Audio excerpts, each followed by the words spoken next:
Good morning, all of you. Myself, Musle Rahul Santosh from Karmavir Bhaurao Patil Mahavidyalaya Pandharpur, affiliated to Rayat Shikshan Sanstha Satara, as a team member of Rose Project. Today, I would like to tell you about the most important subject related to junior commerce faculty, that is bookkeeping accountancy.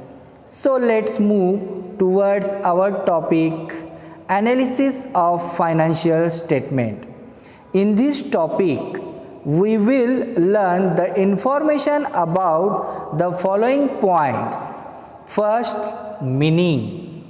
Next is objective, limitations of financial statement analysis, tools for financial statement analysis, comparative balance sheet, meaning of comparative balance sheet, method of comparative balance sheet, step. Practice problem number 2. आता आपण analysis of financial स्टेटमेंटचं meaning पाहणार आहोत की त्याचं meaning काय आहे.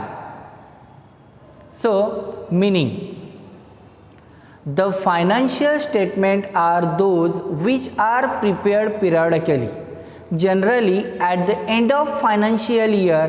All the information recorded in the books of account, so business is summarized in financial statement. The statement which are prepared by the business to find out profitability, efficiency, solvency, growth of business, to judge the financial strength and status are called as financial statement.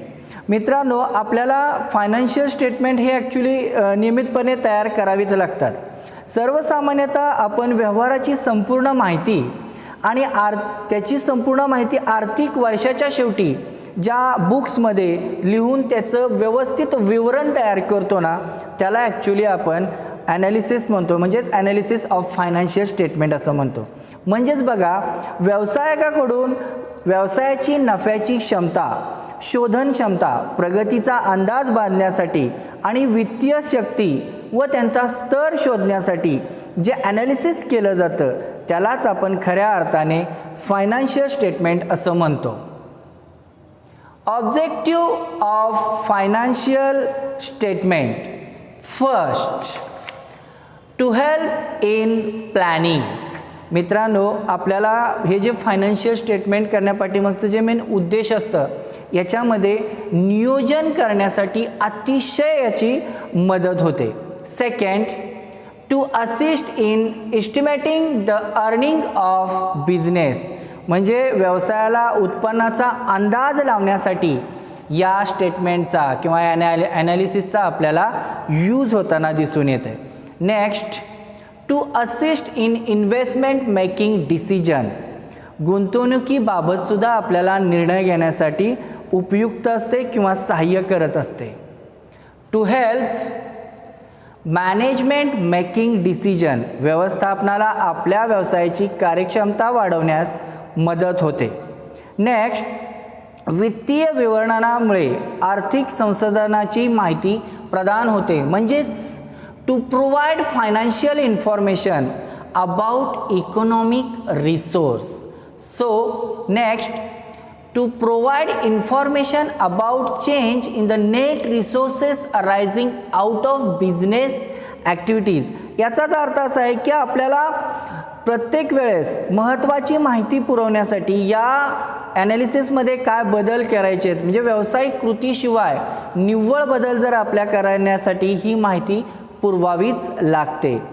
So next, to disclose other information that is relevant to the need of the user of the financial statement. वित्तीय विवरणाचा वापर करणाऱ्या व्यवसायाशी संस्थाची माहिती उघडसुद्धा आपल्याला करता येते. So limitations of financial statement analysis. Qualitative information are ignored. Only the information which can be represented in the monetary terms are shown in financial statement. Other important feature relating to quality which cannot be expressed in monetary terms are ignored, such as goodwill, harmony, efficiency of management. म्हणजे बाळांनो, आपल्याला व्यवसायाची अपूर्ण आणि अचूक माहिती ही actually काय केली जाते असतेच असं नाही. म्हणजे याच्यामध्ये फक्त अंतरिम अहवाल दाखवणे, अचूक नफा तोटा किंवा वित्तीय स्थिती विवरणे बंद केल्यानंतरच व्यावसायिकाला माहीत होतात. म्हणूनच फायनान्शियल स्टेटमेंटमधून मिळणारी माहिती ही परिपूर्ण आणि अचूक असतेच असं नाही. Second, historical cost. Financial statements are prepared on historical cost and book value of asset. They do not present the effect of change in price.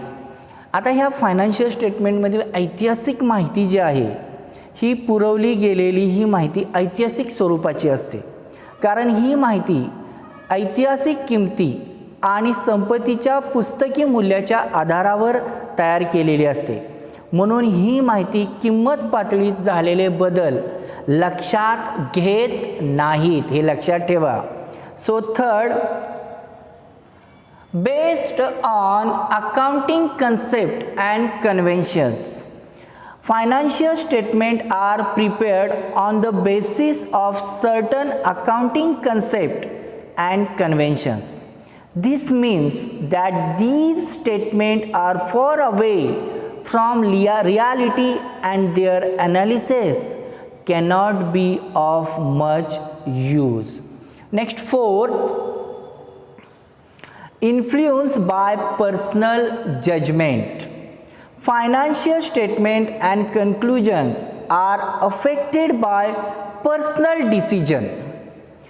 There are so many items which are decided by accounting themselves. For example, depreciation method, otherwise valuation of stocks asset. So next, fifth, being uncomparable. Difference in date of depreciation, nature of business, method accounting, etc. make the financial statement uncomparable. Next is static statements. Financial statements are static in nature.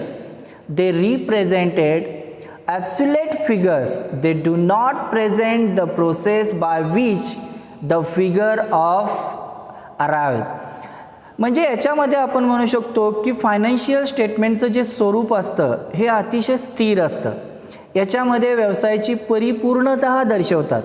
तसेच ही विवरणे जे किंवा ही statement जे आहेत हे आकडेवारी कोठून आलेली आहे याची प्रक्रिया कधीही सादर करीत नाही. And last, affected by window dressing. बघा, sometime management display rosy picture through financial statement in order to show excellence. Profit sales may be increased, closing stock may be overvalued, purchase at the end of the year may not be shown. This may be known as window dressing. It is clear from the above limitation that the result obtained from analysis financial statement. म्हणजे ह्याच्यामध्ये बघा काय केलं जातं की बऱ्याच वेळा आकर्षक मांडणी जी केली जाते याच्यामध्ये काय केलं जातं की वर्षाच्या शेवटी विक्रीमध्ये वाढ केली जाते आणि वर्षाअखेर खरेदीमध्ये काय केली जाते, घट केली जाते. म्हणजे या मांडणीचा परिणाम आपल्याला होतो असं म्हणता येईल. म्हणजेच या सर्व मर्यादांमुळे फायनान्शियल स्टेटमेंटची व्यवसायाची खरी आर्थिक क्षमता, शक्ती आणि दुर्बलता मिळवता येत नाही. So next, tools for financial statement analysis. Analysis statement gives absolute figures of asset, liabilities, revenue, expenses and profit or loss of business do not give the earning capacity, liquidity and financial soundness of business.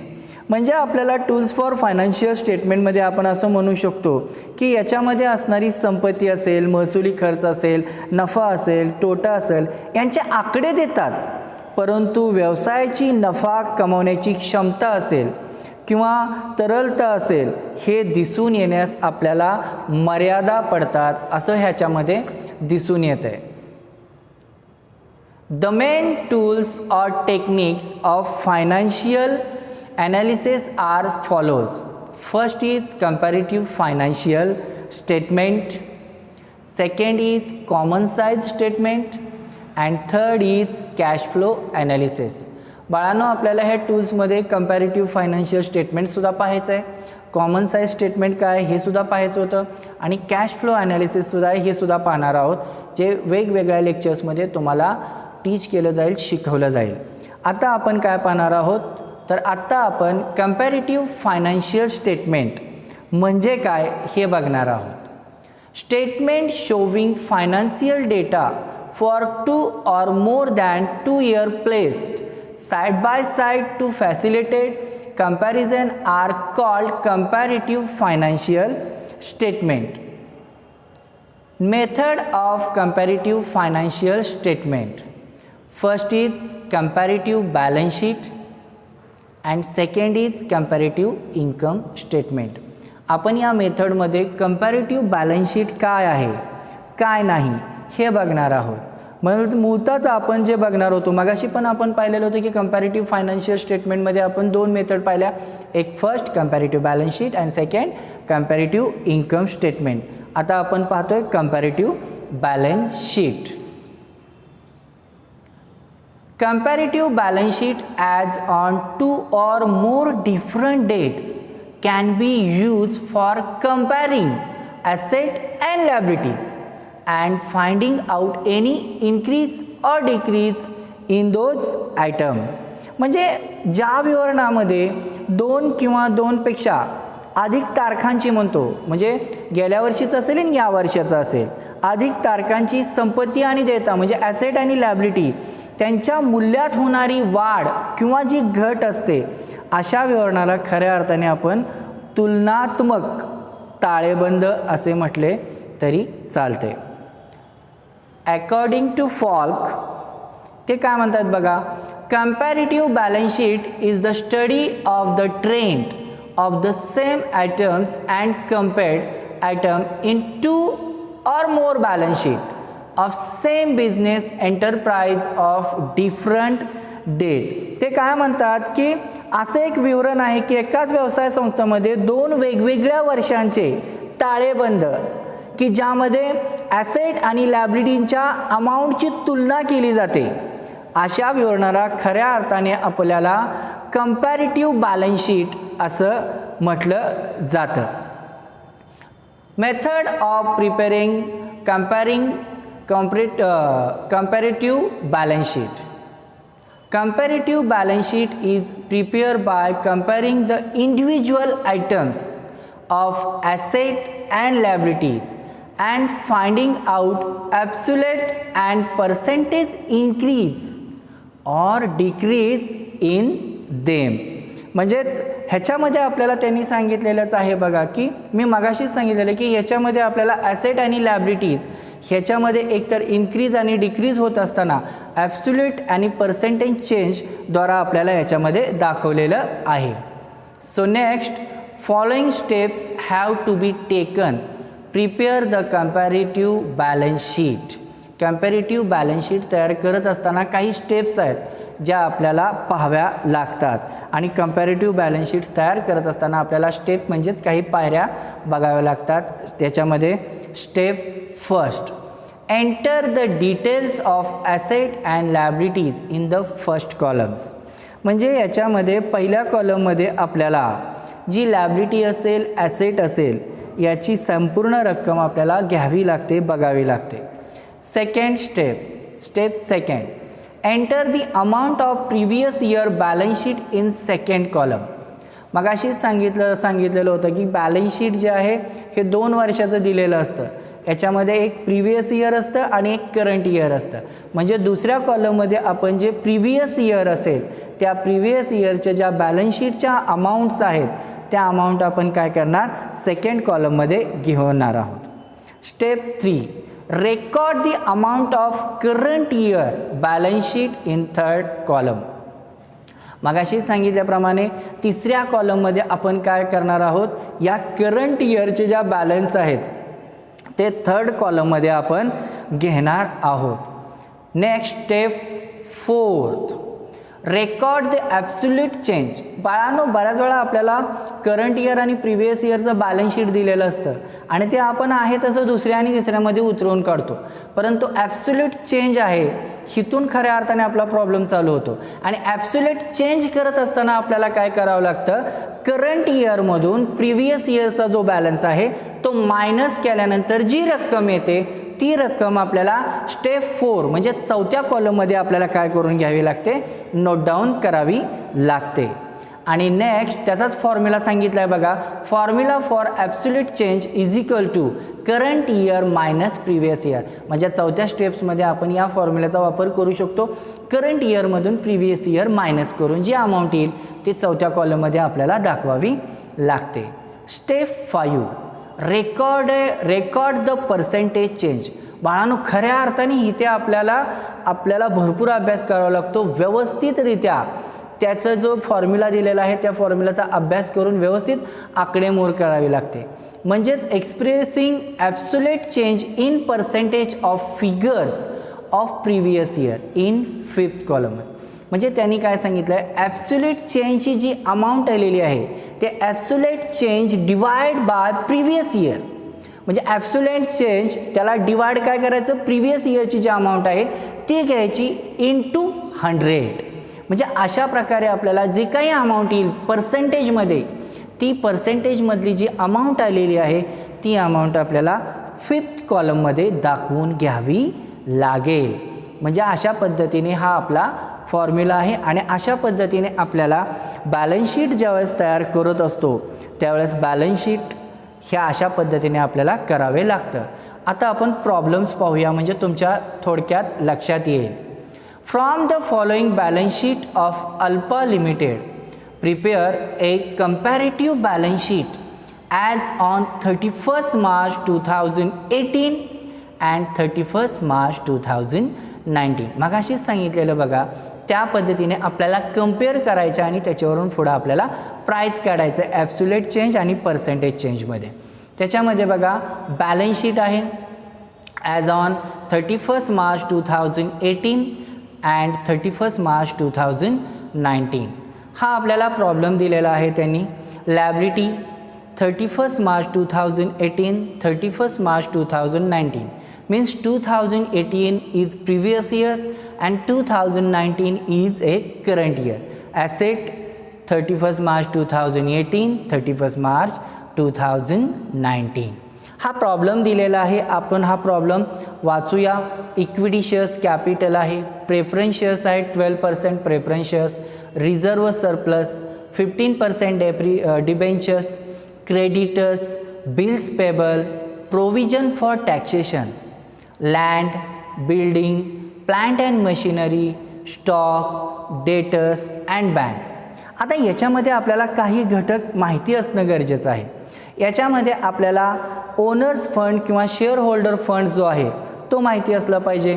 त्याच्यामध्ये equity share capital आणि 12% preference shares हे owners किंवा share holder fund किंवा share capital आहे असं म्हणूया. Reserve surplus आपण त्याच्यामध्ये काय करून घेतो, ॲड करून घेतो. म्हणजे रिझर्व अँड सरप्लस हा आपल्याला शेअर कॅपिटलमध्ये ॲड करून घ्यावा लागेल. 15% डेप्रिसिएशन डिबेंचर्स 15% डिबेंचर्स हे आपलं काय आहे, बॉरोड फंड आहे. जर याच्यामध्ये बँक लोन असतं तर आपण तेही ॲड केलं असतं, परंतु इथं फक्त काय आहे डिबेंचर, त्यामुळं बॉरोड फंडमध्ये फक्त आपण डिबेंचर्सच घेणार आहोत. Creditors, bills payable, provision for taxation हे काय आहेत, करंट लायबिलिटीज आहेत. हे आपल्याला वर्किंग कॅपिटल काढत असताना यूज होतं. म्हणजे वर्किंग कॅपिटलचं जर आपण सूत्र आपण पुढं बघणारच आहोत, तरी पण सांगतो working capital is equal to current asset minus current liability. म्हणजे करंट ॲसेटमधून करंट लायबिलिटी ज्यावेळेस आपण मायनस करतो त्यावेळेस आपल्याला वर्किंग कॅपिटल हे आपल्याला भेटत असतं. Land, building and plant and machinery it is fix asset. त्यामुळे ह्या फिक्स ॲसेट अंडर आपण याचा इफेक्ट दाखवणार आहोत. स्टॉक, डेटर्स आणि बँक हे आपले करंट ॲसेट आहेत. त्यामुळे हे करंट ॲसेटच्या अंडर आपण त्याचा इफेक्ट दाखवणार आहोत. बाळांनो, हा प्रॉब्लेम आपल्याला दिसतो पण अतिशय सिंपल आहे, सोडवण्यासाठी सिंपल आहे. याच्यामध्ये आपल्याला काय करून घ्यावे लागणार आहे, फक्त ज्यावेळेस कॅल्क्युलेट असतं त्यावेळेस कॅल्क्युलेट मात्र आपल्याला व्यवस्थित करून घेणं हे गरजेचं आहे. आता बघूया आपण प्रॉब्लेम सोडवूया. Comparative balance sheet of alpha limited as on 31 March 2018 and 31 March 2019. याच्यामध्ये कोणकोणते कॉलम्स आहेत हे बघणार आहोत. फर्स्ट कॉलम आपला आहे पर्टिक्युलर, सेकंड कॉलम आहे 31 मार्च 2018 म्हणजेच हा प्रिव्हियस जे इयर आहे त्याच्या अमाऊंट्स आपण याच्यामध्ये घेणार आहोत. नेक्स्ट इज 31 मार्च 2019 याच्यामध्ये करंट इयरचा आपण अमाऊंट घेणार आहोत. नेक्स्ट इज ॲब्सोल्यूट चेंज, म्हणजे मी मगाशीच सांगितलेलं आहे बघा की करंट इयरमधून ज्यावेळेस प्रिव्हियस इयर मायनस होतो त्याची अमाऊंट जी असेल ती आपल्याला कशामध्ये दाखवावी लागेल, ॲब्सोल्यूट चेंजमध्ये दाखवावी लागेल. आणि पर्सेंटेज चेंज, आता ह्या पर्सेंटेज चेंजमध्येच मी तुम्हाला सांगितलं होतं की ज्यावेळेस ह्या करंट इयरमधून प्रिव्हियस इयर मायनस करतो त्यावेळेस आपल्याला ॲब्सोल्यूट चेंज मिळतं. आणि ही पर्सेंटेज चेंज करत असताना absolute change divide previous year into 100. म्हणजे अशा प्रकारे आपल्याला काय करून घ्यावं लागतं, प्रॉब्लेममध्ये आपल्याला व्यवस्थित मांडणी करून घ्यायची. आता प्रॉब्लेम सोडवत असताना आपण काय करून घ्यायचं, सुरुवातीला आपण प्रिव्हियस इयर आणि करंट इयर काय काय दिलेले आहेत हे आपण अगोदर लिहून घ्यायचे की जेणेकरून आपल्याला ॲब्सोल्यूट चेंज आणि पर्सेंटेज चेंज करताना सोपं जाईल. आता सुरुवातीलाच बघा आपण काय करणार, सोर्स ऑफ फंड्समध्ये जे आपले शेअर कॅपिटल आहेत ते शेअर कॅपिटल आपण काय करून घेणार पहिल्यांदा. तर फर्स्ट इज आपला इक्विटी शेअर कॅपिटल, त्याची प्रिव्हियस इयरची अमाऊंट आहे 2 लाख आणि करंट इयरची अमाऊंट आहे 2,50,000. सो नेक्स्ट 12% प्रेफरन्स शेअर्स, याची आपल्याला अमाऊंट आहे बघा 80,000 आणि करंट इयरचे आहे बघा 80,000. दोन्हीकडे समसमानच अमाऊंट असलेले दिसते. मी मगाशी सांगितलं की याच्यामध्ये आपल्याला रिझर्व आणि सरप्लस जे आहे ते ॲड करून घ्यावं लागतं. आणि याच्यामध्येच बघा रिझर्व अँड सरप्लस त्याच्या प्रिव्हियस इयरची अमाऊंट किती आहे 1 लाख आणि करंट इयरची अमाऊंट किती दाखवलेली आहे 1,40,000. नेक्स्ट इज आता ह्याच्यामध्ये आपण नेटवर्थ म्हणजे ह्यांची सगळ्यांची टोटल आपण काय करणार, नेटवर्थ म्हणून घेतो किंवा ओनर्स फंडसुद्धा असं म्हणतो. या सगळ्यांची प्रिव्हियस इयरची टोटल आपली किती झाली 3,80,000 आणि करंट इयरची टोटल आली आपली 4,70,000. आता आपल्याला काय करून घ्यायचं आहे की बॉरोड फंडमध्ये काय काय आहे ते बघावं लागेल. म्हणून आपण पुढे घेणार आहोत बॉरोड फंड्स. याच्यामध्ये फक्त डिबेंचर्सच आहेत जे आपण घेणार आहोत. म्हणून आपण त्यात बघा 15% डिबेंचर्स, त्याच्यामध्ये बघा प्रिव्हियस इयरची जी अमाऊंट आहे ती आहे 60,000 आणि करंट इयरची जी अमाऊंट आहे ती 51,000. सो बघा टोटल बॉरोड फंड म्हणजे आपण ह्याच्यामध्येच टोटल बॉरोड फंड म्हणजे किती बॉरोड फंड आहे टोटल, तर याच्यामध्ये आपल्याला फक्त डिबेंचर्स अमाऊंट दिलेली आहे. जर बँक लोन असतं तर त्याची आपण अमाऊंट ॲड केली असते. परंतु आता टोटल बॉरोड फंड आपला किती आलेला आहे तर 60,000 कारण 60,000 आहे आणि करंट इयरचं किती आहे 51,000 जे आपण घेतलेलं आहे. सो नेक्स्ट बघा टोटल फंड अवेलेबल A+B म्हणजे जो नेटवरची जी अमाऊंट आलेली आहे त्याला आपण ए आणि टोटल बॉरोड फंड आला आहे त्याला बी. या दोघांचे आपण काय करणार आहोत टोटल करणार आहोत. म्हणजे 3,80,000 प्लस 60,000 इज इक्वल टू 4,40,000.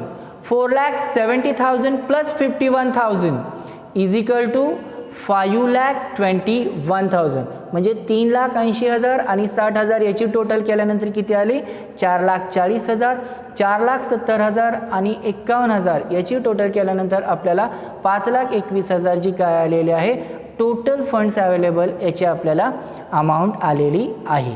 आता नेक्स्ट पाहत असताना बघा ॲप्लिकेशन ऑफ फंड हा आपला सेकंड भाग आहे की ज्याच्यामध्ये आपण काय करतो फिक्स ॲसेट घेत असतो. काय घेत असतो फिक्स ॲसेट. त्याच्यामध्ये आपल्याला लँडची प्राईस काय सांगितली त्यांनी प्रिव्हियस इयरची 80,000 आणि करंट इयरची किती दाखवलेली आहे 1,00,000. तुम्ही जर प्रॉब्लेम पाहत असाल तर बघा आपण काय करतोय प्रिव्हियस इयर्स आणि करंट इयर याच्या प्राईस काय करतोय आहे तसंच तुमच्या समोर ठेवत आहे कारण तुमच्याकडे बुक्स आहे आणि बुक्समधूनच आपण हा प्रॉब्लेम आहे तसाच मागासारखाच घेतलेला आहे. नेक्स्ट आपली फिक्स ॲसेट काय आहे तर नेक्स्ट आपली फिक्स ॲसेट आहे बिल्डिंग. बिल्डिंगचं सुद्धा बघा प्रिव्हियस इयरची प्राईस किती आहे 60,000 आणि करंट इयरची किती आहे 90,000. Next is plant and machinery. त्याची सुद्धा प्रिव्हियस इयरची प्राईस आहे 73,000 आणि करंट इयरची आहे 1,73,000. बाळांनो आता इथं आपण टोटलसुद्धा करू शकतो. जर तुम्हाला परीक्षेमध्ये करायचं असेल तर टोटल फिक्स ॲसेटसुद्धा तुम्ही दाखवू शकता आणि नाही दाखवलं तरी काही प्रॉब्लेम येत नाही. ह्याच्यामध्ये टोटल किती दाखवलेली आहे 2,13,000 आणि याची टोटल किती आलेली आहे 3,63,000 आणि याच्यामध्ये तुम्ही टोटल फिक्स ॲसेट असं लिहिलं तरी काही हरकत नाही. नेक्स्ट आता वर्किंग कॅपिटल मगाशी सांगितल्याप्रमाणे वर्किंग कॅपिटल काढत असताना आपल्याला current asset minus current liability आणि आपल्याकडे करंट ॲसेट ज्या आहेत त्या करंट ॲसेट आपण एक एक आपण नोट डाऊन करणार आहोत. फर्स्ट करंट ॲसेट आपली जी आहे ती काय आहे स्टॉक. फर्स्ट करंट ॲसेट आपलं काय आहे stock.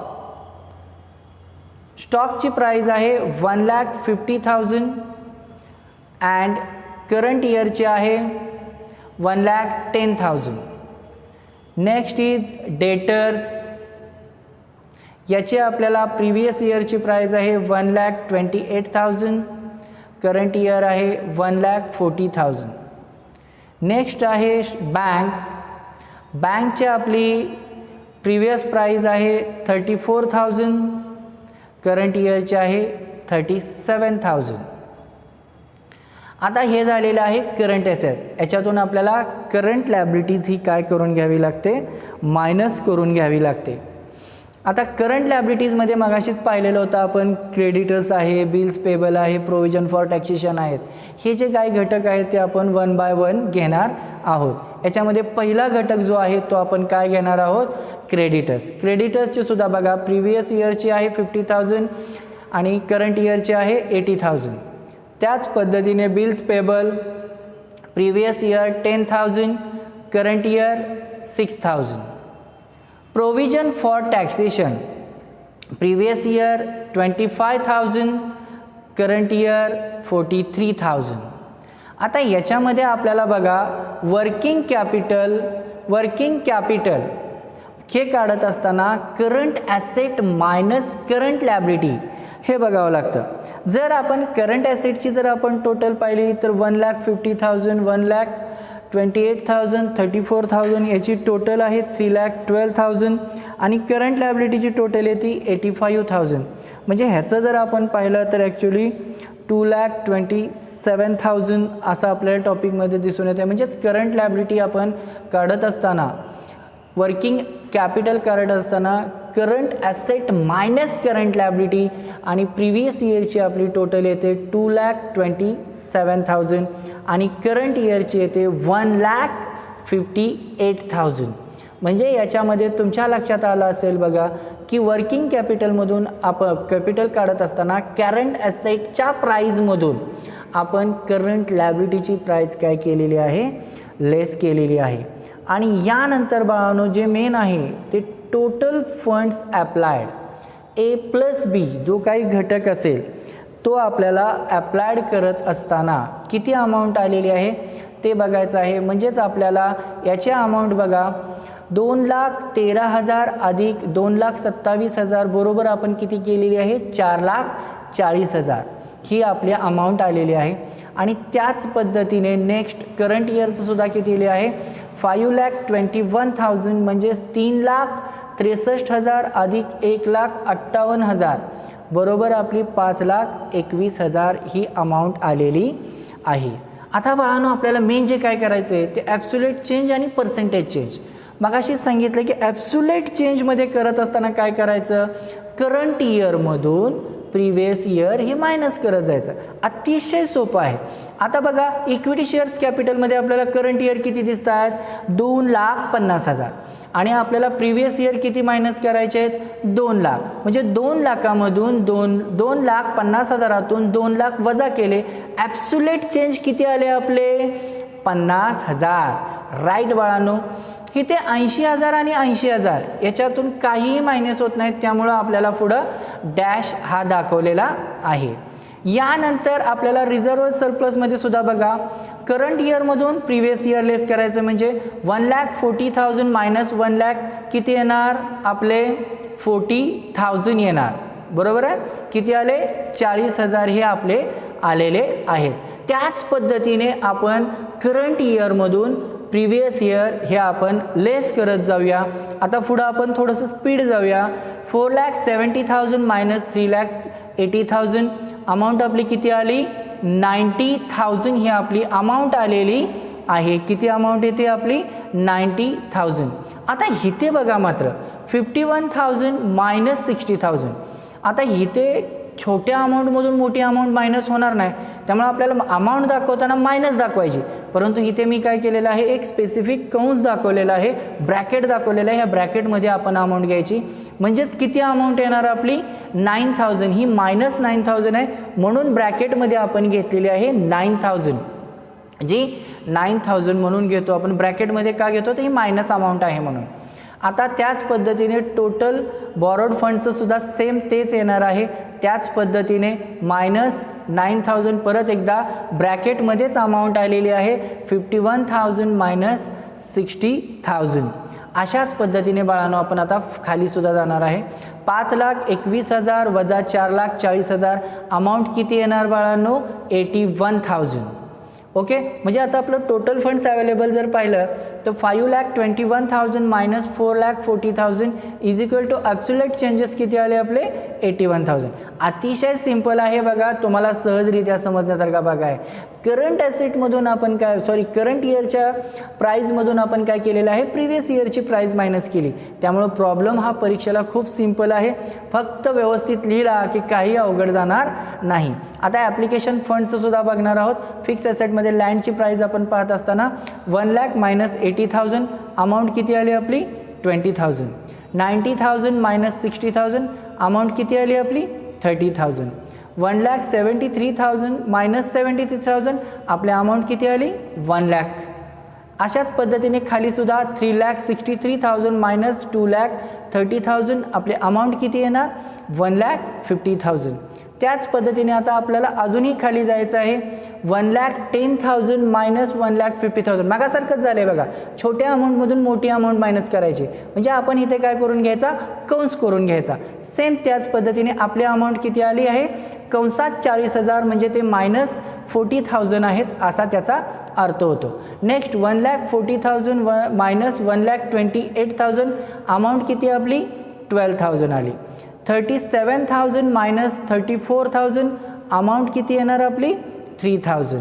Next is 80,000 minus 50,000 amount is 30,000.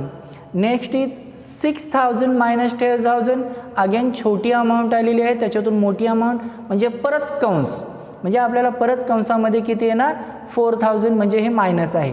हे आपण स्पेशली मायनसच्या अमाऊंटसाठी आपण काय केलेले आहेत ब्रॅकेट केलेले आहेत.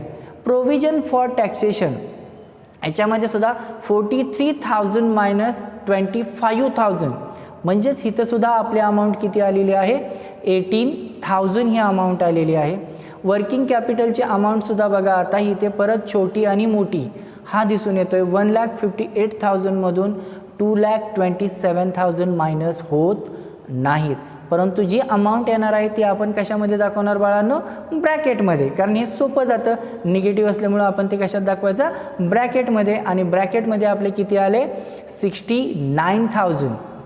त्याच पद्धतीने टोटल फंडचं सुद्धा 5,21,000 मायनस 4,40,000 म्हणजेच किती आपली अमाऊंट येणार 81,000. आता इथे आपण काय केलं आहे, ॲब्सोल्यूट चेंजेस हे अतिशय व्यवस्थित करून घेतलेले आहेत. इथं आपण काय केलं आहे परत एकदा सांगतो, करंट इयरमधून प्रिव्हियस इयर लेस करत जायचं. जे करंट इयर आहे त्यातून प्रिव्हियस इयर लेस करत जायचं. जिथं मायनस आलेलं आहे तिथं आपण काय करून घ्यायचं, कंस करून घ्यायचा की जेणेकरून ते मायनस आहेत हे लक्षात ठेवायचं. आता पर्सेंटेज चेंजमध्ये सुद्धा काय आहे बघा, पर्सेंटेज चेंजमध्ये काय सांगितलेलं आहे तसाच प्रकार आहे. Absolute change divide previous year into 100 is formula of percentage change. म्हणजे पर्सेंटेज चेंजचा मागाशीच आपण फॉर्म्युला काय पाहिलेला आहे, हे जे ॲब्सोल्यूट चेंज आहे त्याला डिवाइड काय करायचं प्रिव्हियस इयर, त्याला इंटू काय करायचं 100, आपले आपोआप पर्सेंटेज चेंज येतात.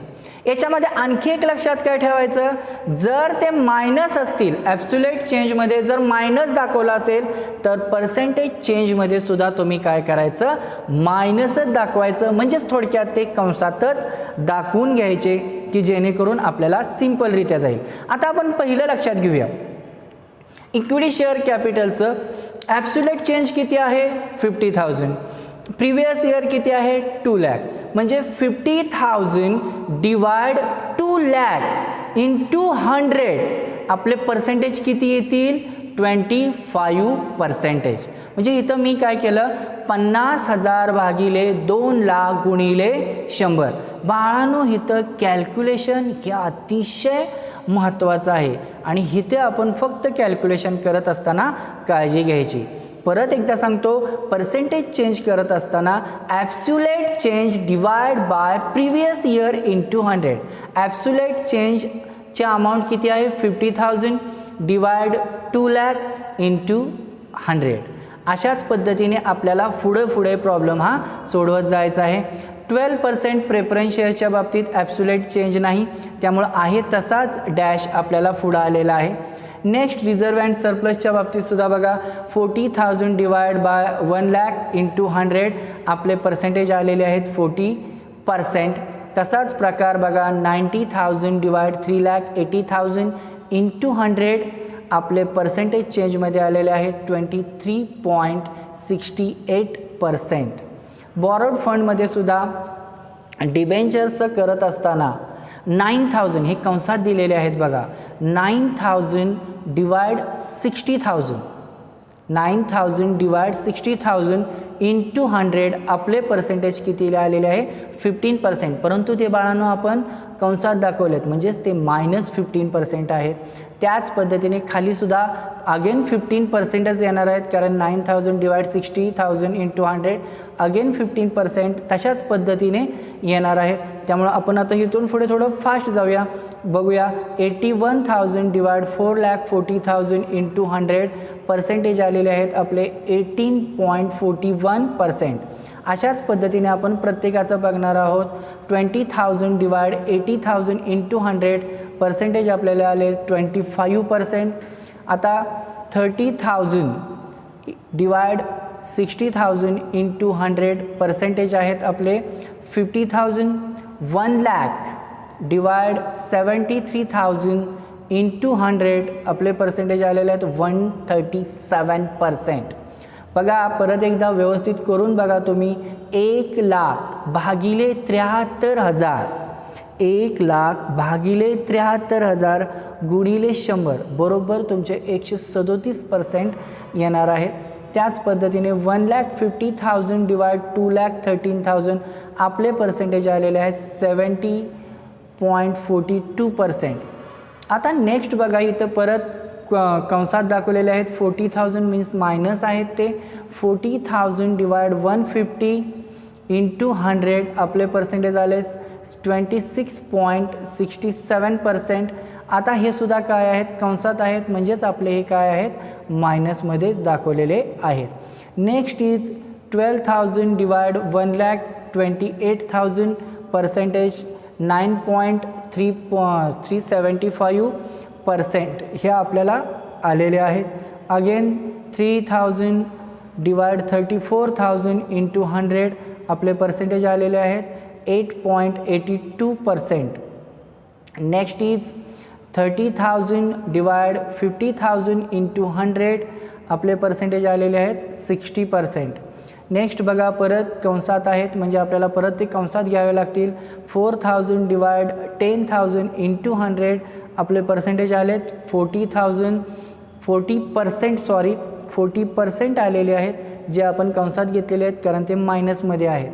आणि प्रोव्हिजन फॉर टॅक्सेशनचं सुद्धा बघा 18,000 डिवाइड 25,000 इंटू 100 याचे पर्सेंटेज आपले आलेले आहेत 72%.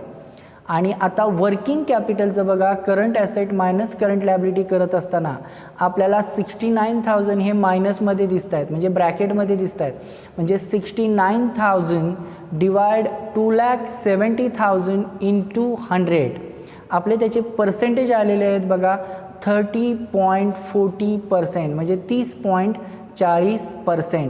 म्हणजे हे लक्षात घ्या की आपल्याला टोटल फंड्स अप्लाइडचे सुद्धा 81,000 डिवाइड 4,40,000 याचा पर्सेंटेज आपला 18.41% म्हणजे वरच्याप्रमाणेच आलेला आहे असं आपल्याला दिसून येत आहे. म्हणजे याच्यामध्ये खूप सिंपल पद्धतीने हा आपण प्रॉब्लेम सॉल्व केलेला आहे बाळांनो. या प्रॉब्लेममध्ये आपण काय केलेलं आहे पहिल्या याच्यामध्ये जे काही अमाऊंट ॲसेट लायबिलिटी ज्या काही दाखवल्या त्या पर्टिक्युलरमध्ये घेतलेल्या आहेत. दुसऱ्या कॉलममध्ये आपल्याला त्याच्या प्रिव्हियस प्राईज जे काय आहेत प्रिव्हियस इयरच्या प्राईज घेतलेल्या आहेत. सेकंड कॉलममध्ये आपण करंट इयरच्या प्राईज घेतलेल्या आहे.